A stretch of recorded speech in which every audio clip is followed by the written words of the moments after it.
Walang patid ang pagdating ng mga mamimili sa Divisoria 2 araw bago ang salubong sa bagong taon.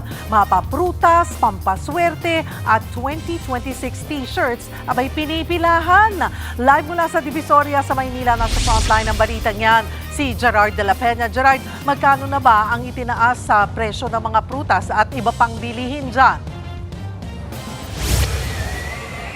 Alam mo, Cheryl, ang kwento sa atin ng mga nagtitinda dito, yung presyo na alam ng mga mamimili halos walang pinag-aiba kumpara dun sa nakaraang taon. Pero dahil medyo nagtaas yung presyo dun sa wholesale o yung bultuhang pamimili nila, ang ginagawa na lang nila, binabawasan nila ng konti yung mga nakabundle na mga prutas. Pero gayon pa man, dahil halos walang pinagbabago yung presyo sa retail level, napakaraming tao dito sa Divisoria. At dito sa Divisoria, dahil kumpleto ang prutas, ay sigurado makakalabindalawa kayo o higit pa para sa pagsalubong nyo ng bagong taon. Katulad na lang itong ubas na ito. Ang bentahan dito ng ubas ay 100 to 150 pesos. Depende sa klase. Meron din ditong mangosteen na 100 pesos ang kalahating kilo at 120 pesos naman ang kilo ng chiko. Pwede rin yung tumpok o yung pira-piraso ang bili. 50 pesos ang tumpok ng malalaking mansanas, yung mga Fuji apples na tinatawag nila. 3 piraso nun ay 50 pesos. Ang kiwi at peras, katulad itong kiwing ito, ay nasa 100, 100 ang bentahan nito. 50 naman ang kada balot itong kiat-kiat na katulad nito. 50 pesos ito at meron ding pongka na 100 pesos ang 10 piraso. 100 naman ang orange. 60 pesos ang kilo ng dalandan. 25 pesos ang kada piraso ng lemon, pero pwedeng magmura pa ito kung mas marami yung bibilihin. 80 pesos naman ang kada piraso ng maliliit na melon at pakwan. Gayun din yung mga maliliit na pinya. Pero kapag mas malaki na ay 150 pesos na ang presyo ng pinya.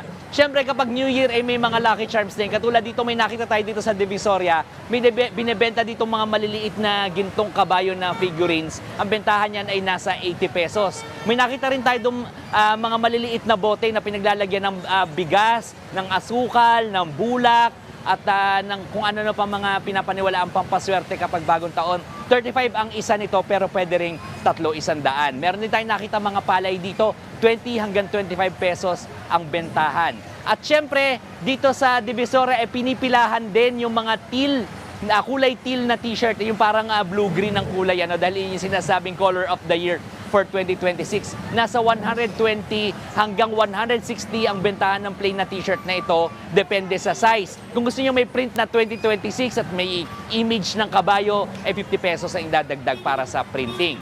Bukod dyan, hindi ka layuan dito sa Divisoria, maglakad ka lang siguro ng konti dyan sa Carriedo, ay may nabibili naman dyan mga maliliit na toy cars. Ang nakalagay nga lang dyan sa toy cars, nakalagay doon, Diskaya cars, at binibenta yan ng 10 piraso ang isa.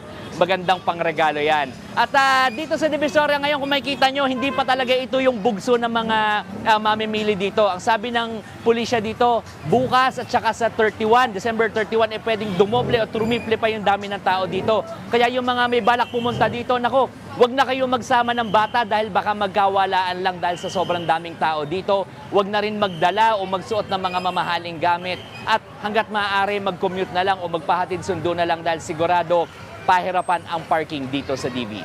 Cheryl. Maraming salamat, Gerard de la Peña. Mga kapatid, Cheryl Cosing po. Maging maalam at may pakialam sa mga napapanahong issue at headlines. Mag-follow at mag-subscribe na sa social media pages ng News 5.